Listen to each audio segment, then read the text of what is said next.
won't stop till I hear him say,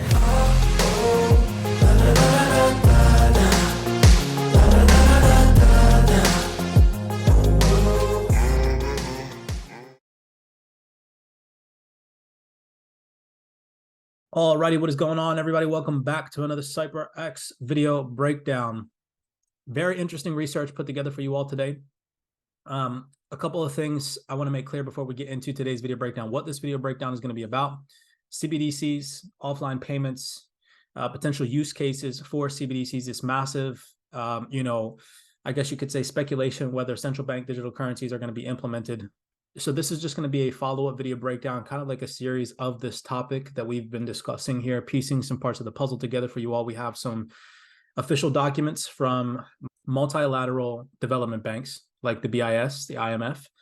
We also have some White House references and some documents and PDFs that they've released to the general public. And we also have some central bank references from the Federal Reserve as well. So we're going to get into this. We're going to be talking about natural disasters, scenarios that could potentially, induce this central bank digital currency to be rolled out. If you guys enjoy video breakdowns like this, smash that thumbs up button, subscribe to the channel. We do appreciate the love and the support. This is, again, just me presenting valuable information that I feel like is necessary to provide to the general public, to wake up individuals and get them very fine-tuned with what's going on behind the scenes. There is speculation going on right now that CBDC usage is going to be good, and then speculation against it. So, I'm just trying and attempting to show you guys that this change, this transformation, it is coming. Okay, so this is a part of that. First of all, if you haven't heard about the devastating tornado that just struck Mississippi, okay, personally, I can only imagine the fear and the confusion and the pain that people must be feeling right now. So, here at CyPRX, our hearts go out to any individual that's experienced any type of natural disaster. So let's jump into today's talking points. So we have some video clips that I'm going to play from this specific video talking about the deadly Mississippi tornado that just swept headlines. And we're going to be paying attention to key vocabulary and then fine-tuning ourselves with this digital asset ecosystem and the research that we do here at CyPRX to show you guys how they're utilizing natural disaster events like this, telling you all in the form of documentation, official documents, that they are going to be implementing CBDCs, that they are going to be going through with this digital transformation and some of the use cases that this digital transformation is going to hold in the future. All right. So check out these two little tiny video clips real fast before we jump into the documents. Again, if you enjoy deep dives like this, smash that thumbs up button, subscribe to the channel. We see extreme weather events increasing,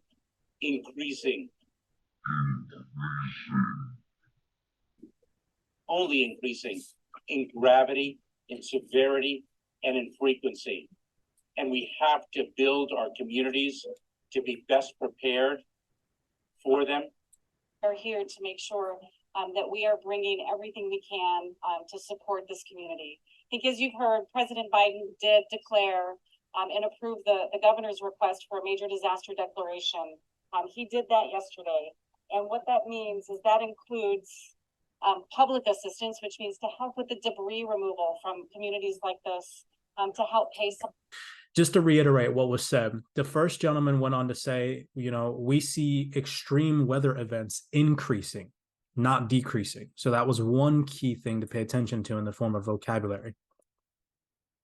The second thing is this lady went on to go and say that the president approved major disaster relief declaration. So again, individuals that want to go and apply for disaster relief, President Biden approved major disaster declaration in Mississippi. He also approved this for California. There's a lot of things storming the headlines, and because we're all tied in and this is such a small community, again, barely even 4.5% of the population owns crypto assets. Some things like this, it's very important to pay attention to, because check this article out. We talked about this in a previous video breakdown, March 22nd, 2023, crypto FUD. An industry outraged, and this is obviously, of course, by the recent White House report slamming crypto. But I think people really truly forget what's about to happen.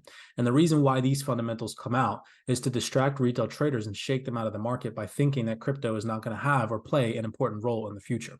Okay. And again, that's just my personal opinion. That's speculation based off the findings that I'm showing you all. Okay.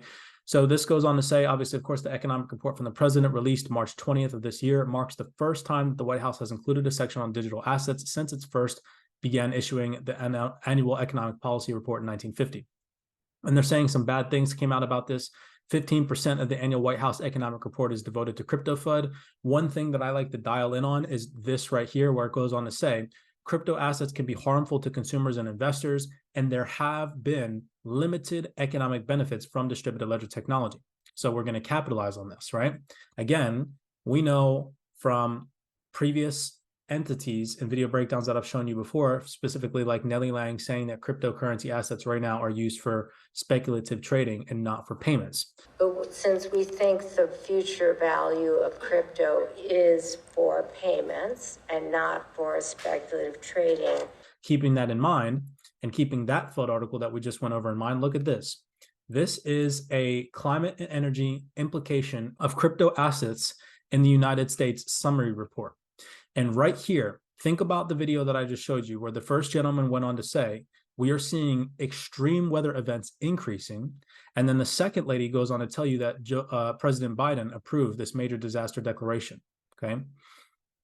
How do you think they're going to attempt to massively roll out the CBDC? They're going to need some type of event. Well, I want to show you all how natural disasters are a part of that plan to fully roll out this CBDC system, this digital infrastructure, okay? So here again, back to the White House report, implications of crypto assets in the United States, climate and energy, summary recommendations. I'll zoom in for you guys so you can read this with me. It says, the damages intensified by climate change are not borne equally. Undeserved communities are often disproportionately burdened with the most severe impacts from climate change. Climate change is expensive. In 2021, climate disasters cost the United States $145 billion. Okay, so this is just confirming what the gentleman was saying about this recent disasters, that disasters are only increasing. It goes on to talk about the levels from 2005 to 2030, okay?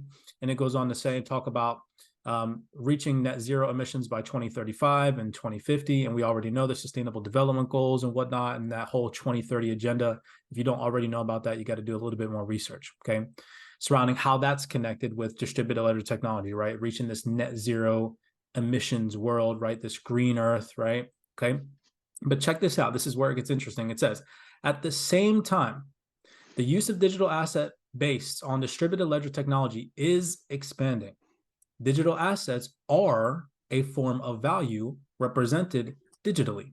So right here, this sentence, okay, this sentence goes against almost all the FUD because it's literally saying from the White House, digital assets are a form of value represented digitally. Yet how many FUDsters have we seen out there saying, oh, you know, these senators, this blah, blah, blah, blah, blah, are saying that digital assets don't represent any form of value, but this is coming directly from the White House. As an emerging technological innovation, digital assets have provided some benefits and value for some U.S. residents and businesses. Yet in this fundamental right here, what are they trying to attempt to say? That 15% of the White House report slams crypto.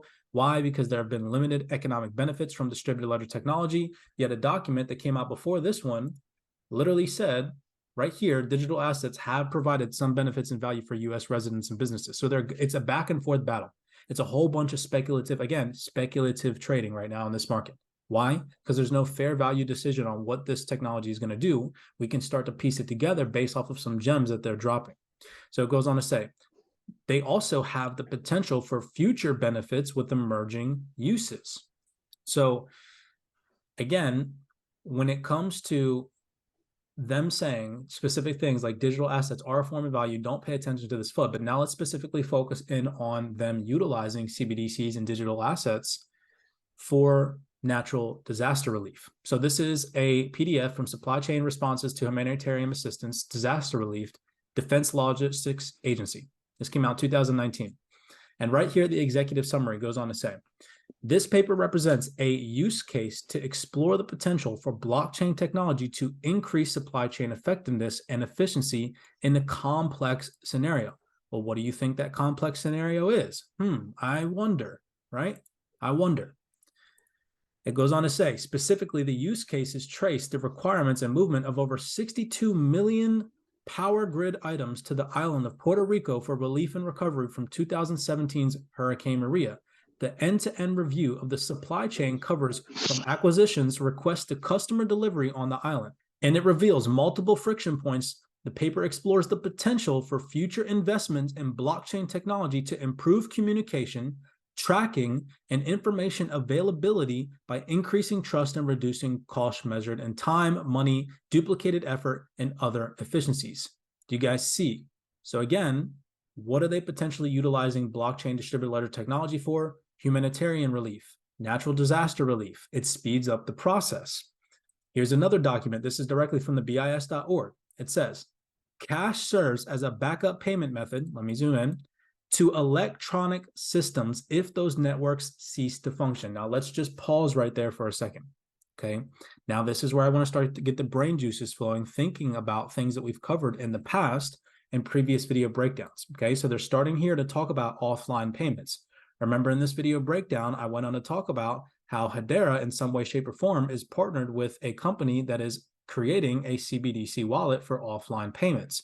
Also, in this video breakdown, we talk about how the Central Bank of Korea goes on to test an offline payment environment utilizing Ethereum-based blockchain technology, okay? And they proved that it was insufficient. It could not handle it. Now, Mance Harmon, fast forward, went on to say on a Kiko News interview that Ethereum is outdated technology. Now we're going to tie all this in with a recent article that just came out where Bank of America talks about Ethereum usage will drop if blockchain does not boost speed. So start to get the brain juices flowing, right? So to continue this, it says, however, if access to cash is marginalized, it will be less useful as a backup method if the need arises. A CBDC system could act as an additional payment method, improving operational resilience compared to cash. A CBDC system might provide a better means to distribute and use funds in a geographically remote location during natural disasters. Right? And what are they doing right now? They're providing disaster relief, right? It's just very interesting. Now, moving on, why am I referencing this from the Bank of International Settlements? Mainly because of some things that the general manager of the BIS has said in the past. First, for innovation to flourish, it requires a stable and safe infrastructure that unleashes the private sector's creativity and ingenuity. Again, I've always mentioned and talked about the collaboration between the public and private sector must exist for this new digital financial infrastructure. So just keep that in mind. Moving on, this is a document from a multilateral development bank, okay? I've gone over what these are in the past. We've got, like the World Bank, International Monetary Fund, Bank of International Settlements, right? Those are multilateral development banks. Acronym for that is MDB, okay? We've gone over that in previous video breakdowns. Fundamental from an MDB, the IMF, International Monetary Fund, it goes on to say right here, and I believe that people have covered this in previous video breakdowns. This is from FinTech Notes, okay? We come down here to page 26, and it says, the first main pilot design factor is how limited it will be. Pilots, talking about central bank digital currencies, you guys can see right here, it says CBDC projects. Pilots can be limited in time by having a clear termination date communicated in advance. Do you guys see this? Okay, this is proof that they talk about these things in advance. It says pilots can be limited in time by having clear termination dates and communicated in advance, but they can also be limited in scope in terms of how many users can participate or how much money will be used. This is full control right here, literally solidifying it. They're already piloting the level of control that they're about to have. Do you all see this? It says the second main pilot design factor is its goals and ability to revisit these as the pilot progresses. For instances, central banks may choose to develop and test new functions after the initial launch. Pilots are also sometimes directly used to further specific policy goals. For instance, by extending to certain areas, here we go, to support economic development or recovery after a natural disaster. Do you all see? Moving on, we have some other official entities. FederalReserve.gov website. You guys can see. Scrolling up to the top. Give me a second. I just want to make sure you guys can see this. Money and payments, the US dollar in the age of the digital transformation. Here we go. It says, although securing CBDCs would be challenging, a CBDC could enhance the operational resilience of the payment system if it were designed with offline capabilities. Here we go. Here's that mention of offline statuses, right?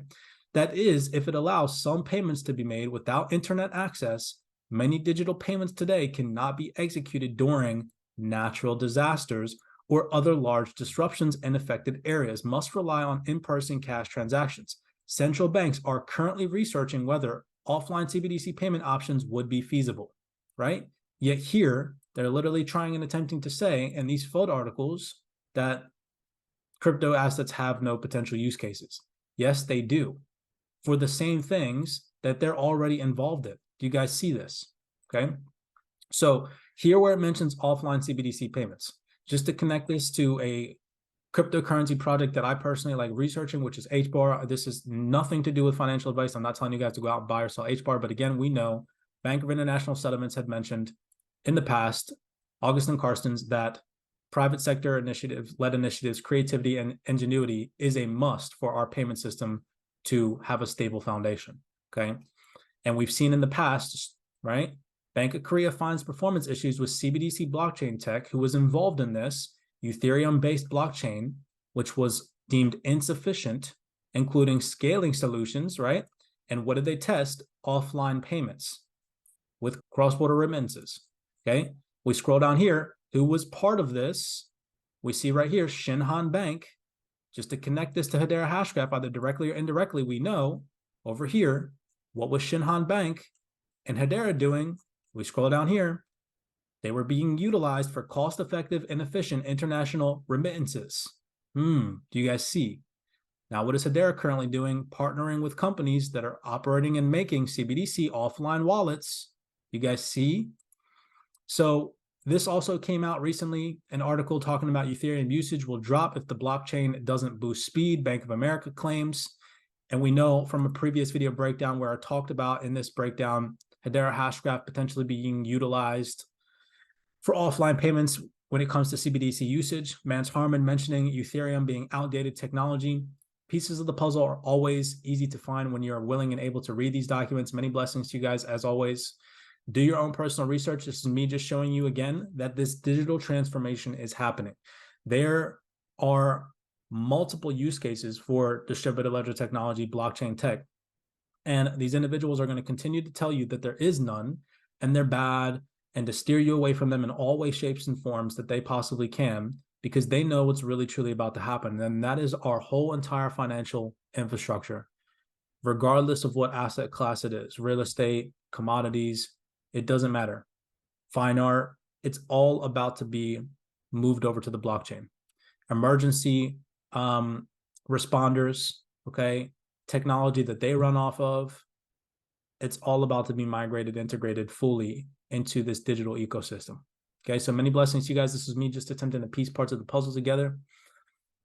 Do your own personal research. As always, I'll see you guys in the next video breakdown. I won't stop till I hear him say